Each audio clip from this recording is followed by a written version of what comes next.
મિત્રો તીખી કુરકુરી સેવ બનાવીએ। જો તમને વિડીયો પસંદ આવે તો લાઇક શેર સબસ્ક્રાઈબ કરજો। 2 વાટકી જેટલો ચણાનો લોટ લઈ લીધો છે। સ્વાદ પ્રમાણે આપણે મીઠું ઉમેરશું આની અંદર,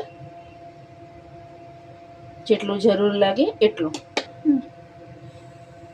1-1.5 ચમચી જેટલા આપણે અજમા લેશો। તમે અજમા થોડા વધારે બી લેશો તો બી ચાલશે। અજમા પચવા માટે સારા છે। એને આ રીતે આપણે મસળીને અંદર નાખી દઈશું, 2 હાથ વચ્ચે મસળીને।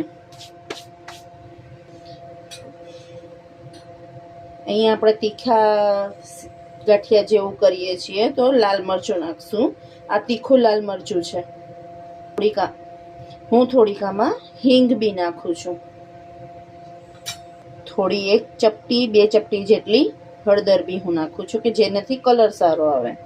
આપણે એકદમ ચોથા ભાગમાં મરી પાવડર નાખેલો છે। મારી છોકરીને તીખું ભાવે છે તો તીખાશ આવે અને મરી આંબી પેટ માટે સારી, તો મેં મરી પાવડર બી નાખેલો છે। મારી પાસે હતો પાવડર। હવે આપણે બધું નાખી દીધું છે તો આપણે થોડું થોડું પાણી એડ કરી અને આ બેટર તૈયાર કરી લેવાનું છે। હું આમાં બીજું કાંઈ જ નથી નાખતી, ઠીક છે। મેં ના સોડાનો યુઝ કર્યો ના ઓઇલનો યુઝ કર્યો છે। હું ઇન્સ્ટન્ટ જ આવી રીતે બનાવું છું અને મારા છોકરાઓને ને બધાને ખૂબ ભાવે છે।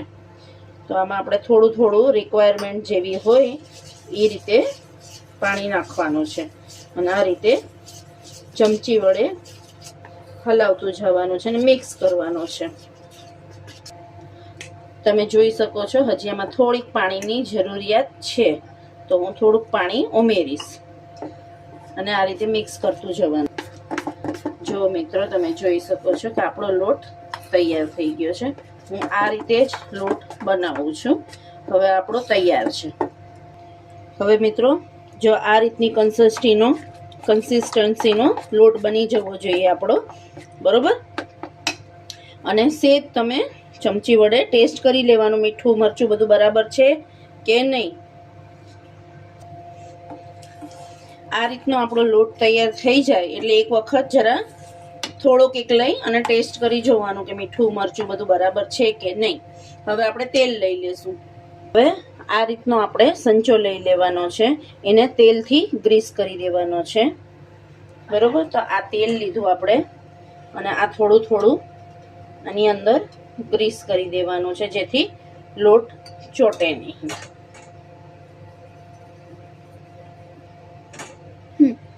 હવે આ જ રીતે આપણે બે સાઈડ આખા સંચામાં ક્યાંય બી બાકી ન રહે એવી રીતે ઓઇલ ગ્રીસ કરી લેવાનું છે। ને પણ આપણે થોડુંક ઓઇલ ગ્રીસ કરી લેવાનું છે।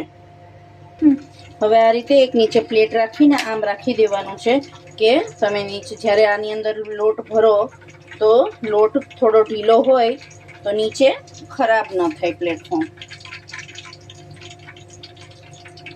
આ રીતે બેટર બધું। હવે આપણે આ સંચો અહીંયા તેલ આપણે કરી લીધું છે તો હવે આપણે આ રીતે બંધ કરી દઈશું એને ધીમેથી।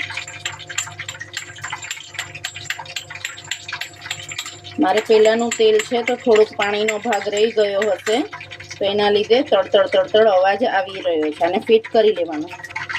જો આ રીતે આપણો લોટ બહાર આવી શકે। મારો થોડોક ઢીલો છે તો થોડો થોડો બહાર આવે છે। તમે આ જોઈ શકો છો જો આ રીતે લોટ બહાર આવે છે। જો ઢીલો હોય ને તો જો વધારે ઢીલો હોય તો ઓર આવે છે ને તમને તકલીફ બી પડશે બનાવવા માટે। તો હવે આપણું તેલ આવી ગયું છે તો આપણે એમાં સેવ પાડી દઈશું। આમાં બતાવો।